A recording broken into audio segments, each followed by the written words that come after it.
Welcome to the Perfectionist Professional Woman podcast.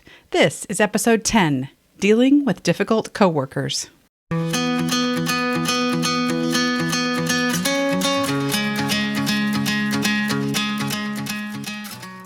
I'm Carrie Martinez.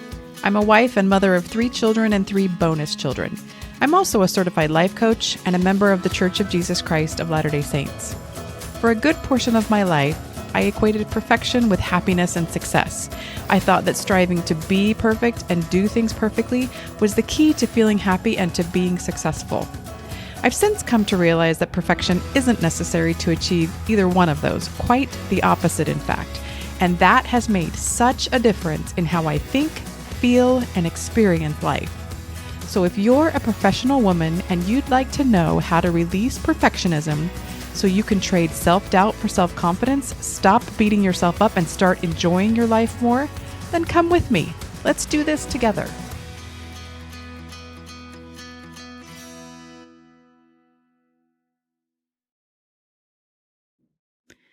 Hello, and welcome back. I hope you're having an amazing day. I am pretty excited to be recording this podcast because I have made it to double digits. This is my 10th podcast episode, and I'm celebrating. You can't see me, but I am doing some chair dancing and some hand raising and waving right now. So let's keep this party going by talking about difficult coworkers. Okay, so not the most fun topic, I grant you, but definitely one I think will be helpful. And right off the bat, I want to clarify a couple of things. First, I'm going to be talking about coworkers in the sense of people that are either lateral to or above you, people you don't supervise or manage. And second, I'm not going to be addressing issues like sexual harassment, fraud, abuse, or other illegal activities.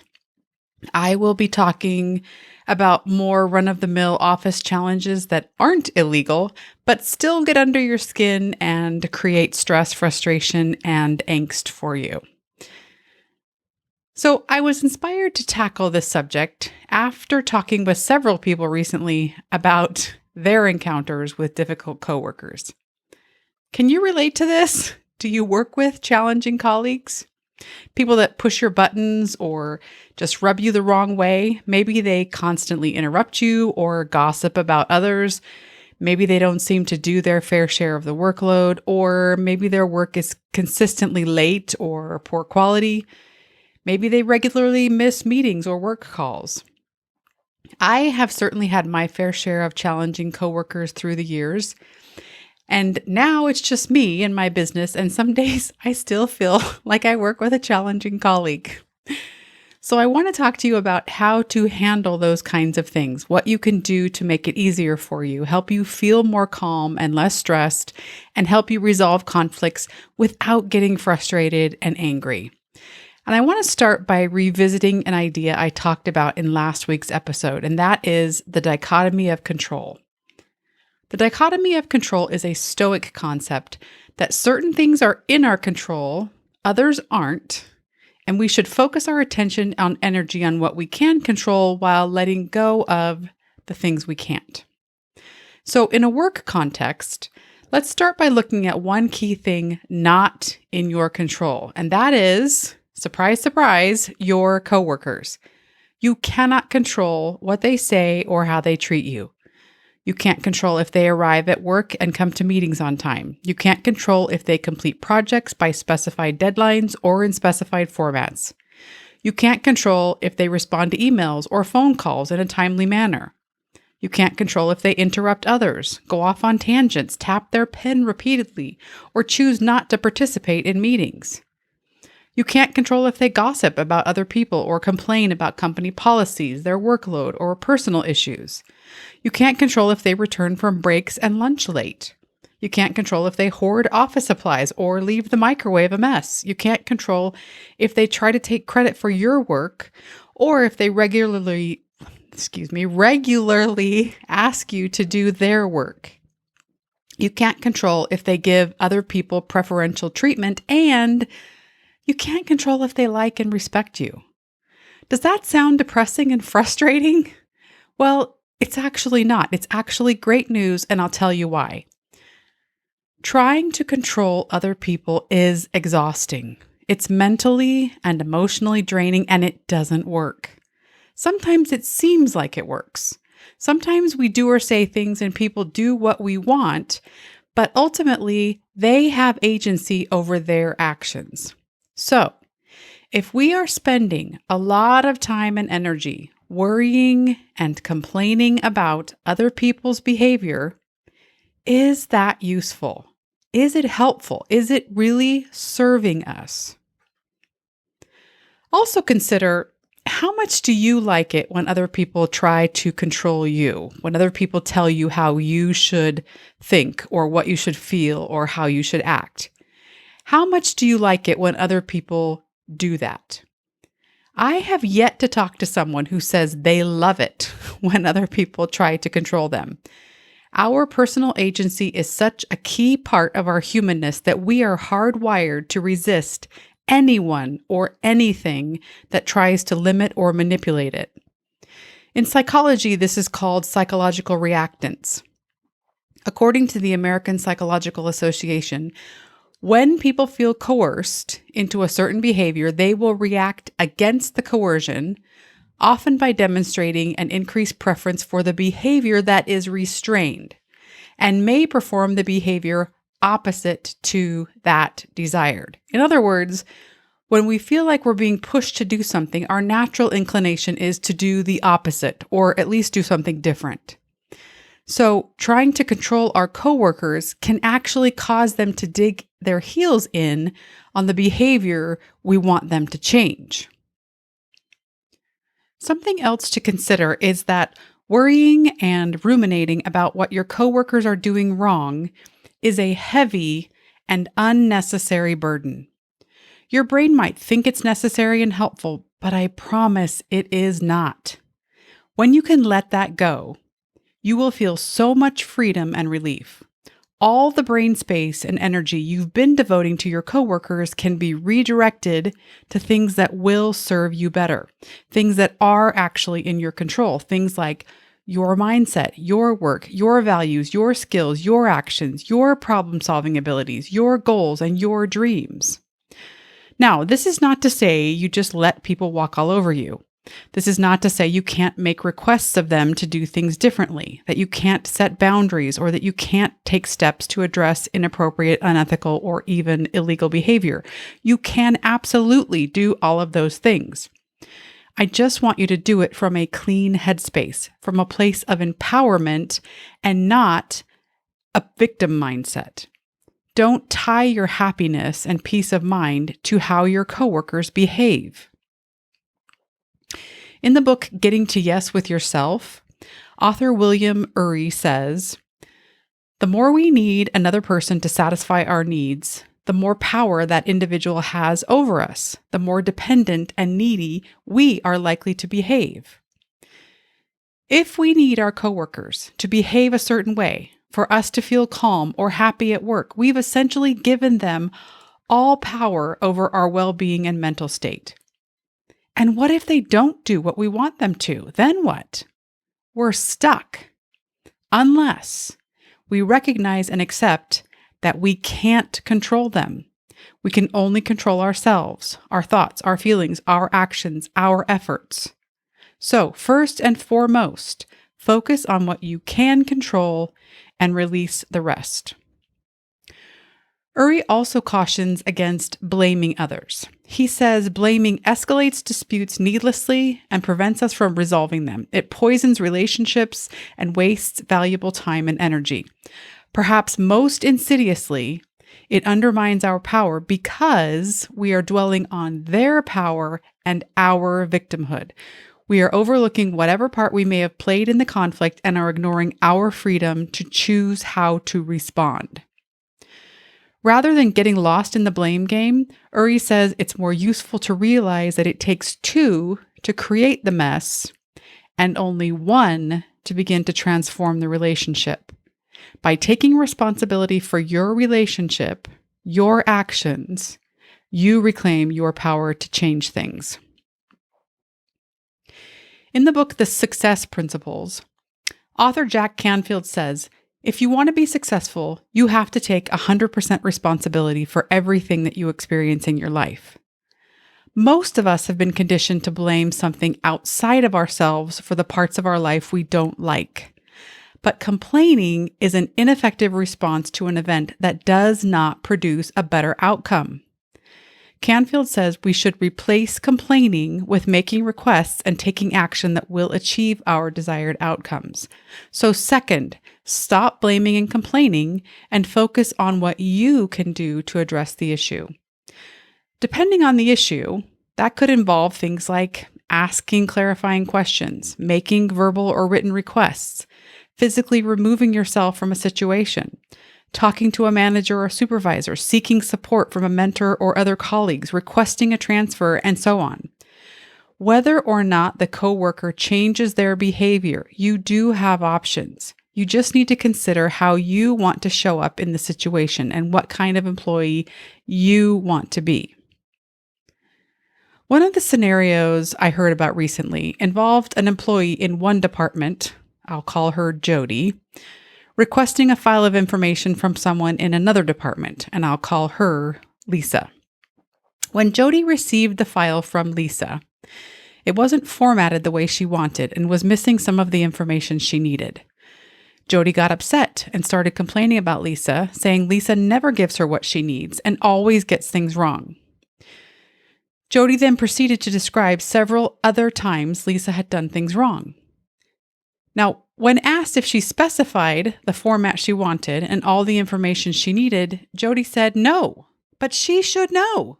Anybody would know it should be this way. It's common sense. Jody certainly is not alone in responding this way. I've done this myself when I received something from a coworker that didn't match my expectations in terms of quality or format or content. But let's take a look at this scenario through the dichotomy of control lens I've been describing.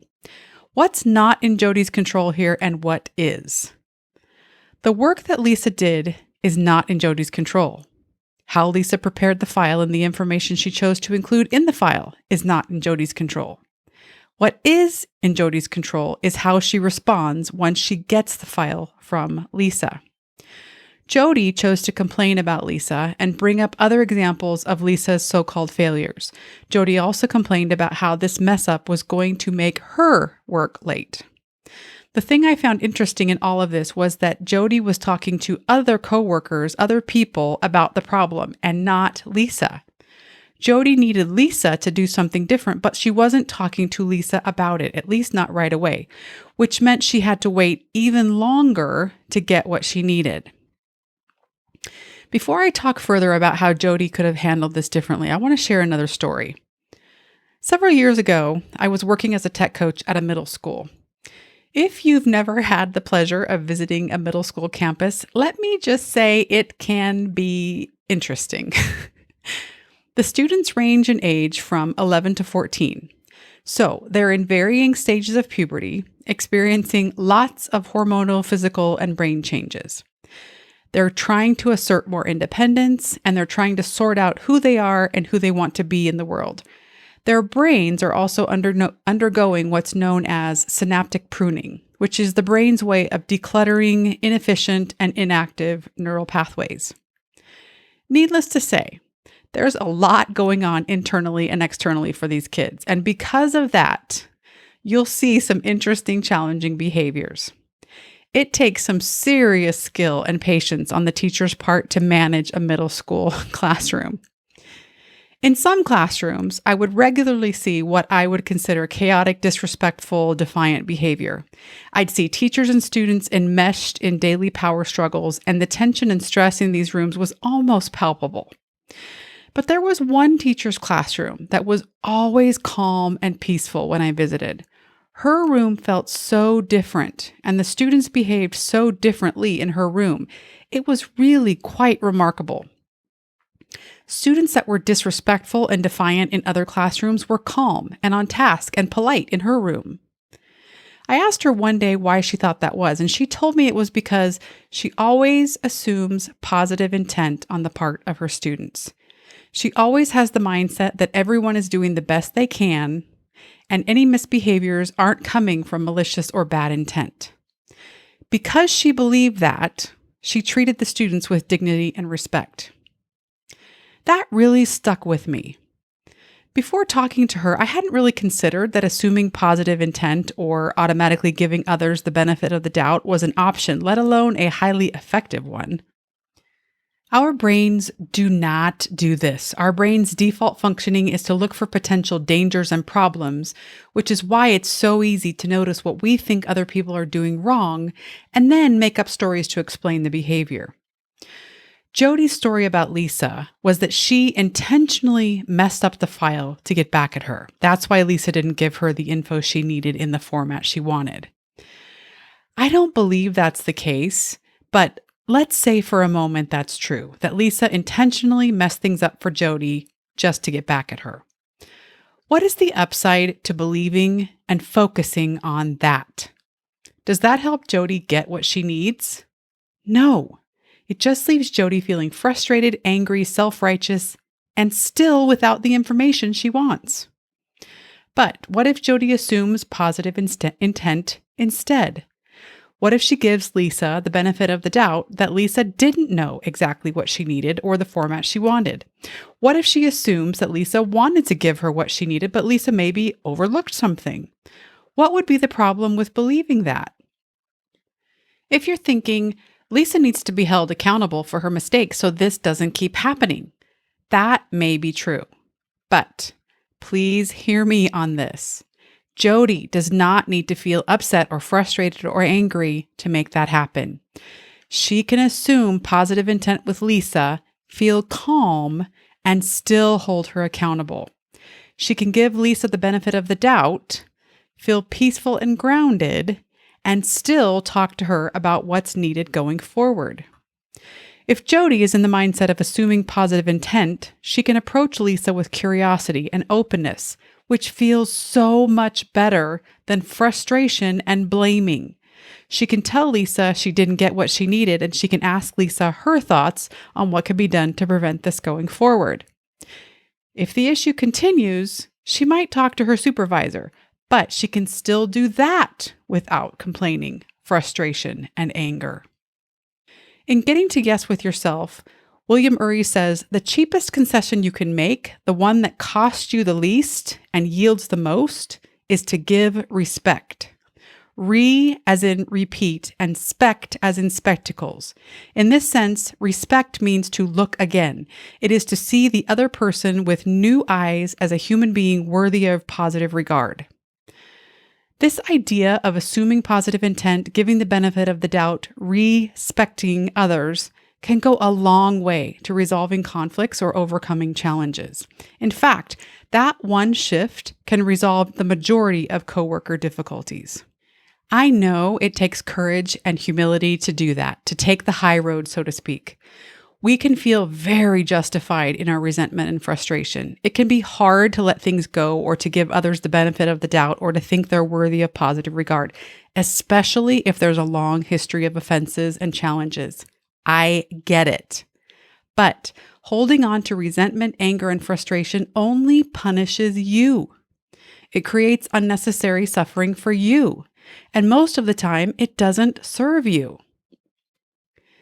If you want to hold on to frustration, anger, or resentment toward a colleague, of course, that is your choice. That's your prerogative. And I'm not telling you you must let it go.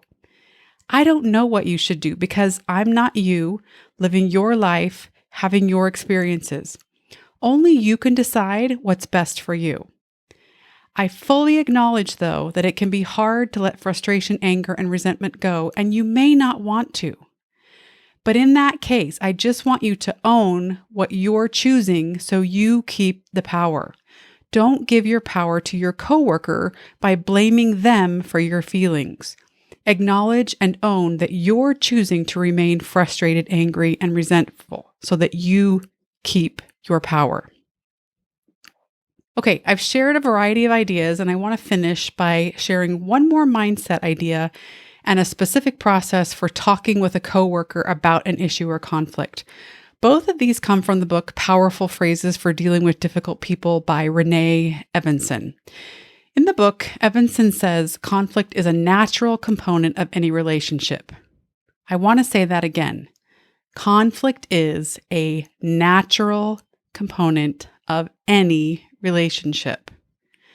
Now, in some circles and cultures, conflict, tension, and differences of opinion are seen as bad. They're vilified, while conformity, unity, and peace are prized as the way.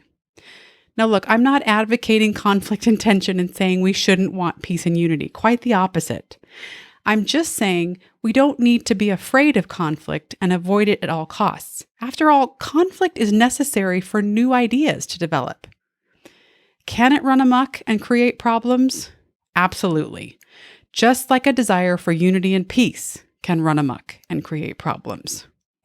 Evanson says conflict can be viewed as an opportunity to grow and strengthen the relationship. And when we do that, it helps us look for successful ways to work through the problem.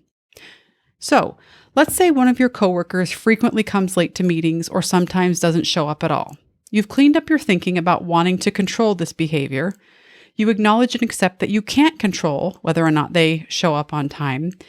And when you consider how you want to respond, you decide you want to have a conversation about it. According to Evanson, compromise is the optimum way to resolve conflict. And here's the 5-step process she shares to do that. Step 1 is think first. Before assuming that someone's done something to you on purpose or is out to get you, take a step back, rein in your emotions, and look at the situation from different angles. Stay focused on the issue rather than on the person. Step 2 is gain a better understanding.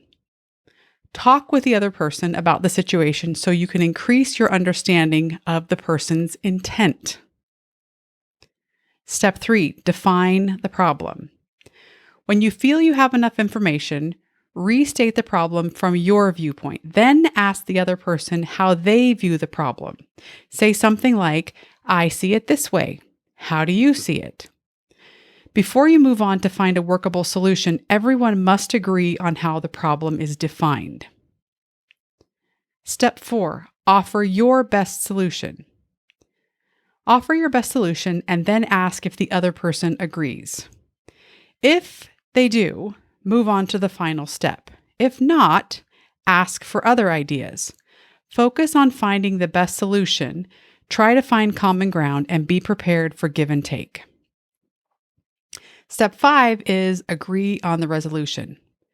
Remember that in any conflict situation, it isn't about winning. It's about being open and flexible, respecting other people's points of view, and finding a solution that's best for all involved, even if that means backing down a little bit and not getting your way completely. All right, that is what I've got for you this week. Remember, people don't always get along and conflicts will happen. You will encounter difficult coworkers throughout your career. How you deal with those conflicts is what matters, though. So, knowing you can't control your coworkers, how do you want to show up? What kind of coworker, employee, and human do you want to be?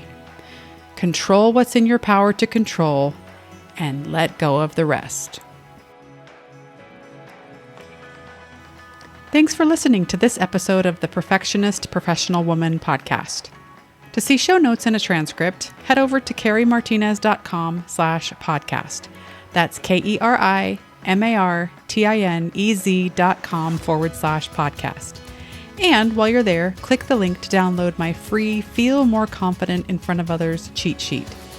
If you're a woman who works in the corporate training and development space, and you'd like to feel more confident speaking up in meetings or delivering presentations and trainings at work, this cheat sheet will help you do that. Have a beautiful week. Ciao for now.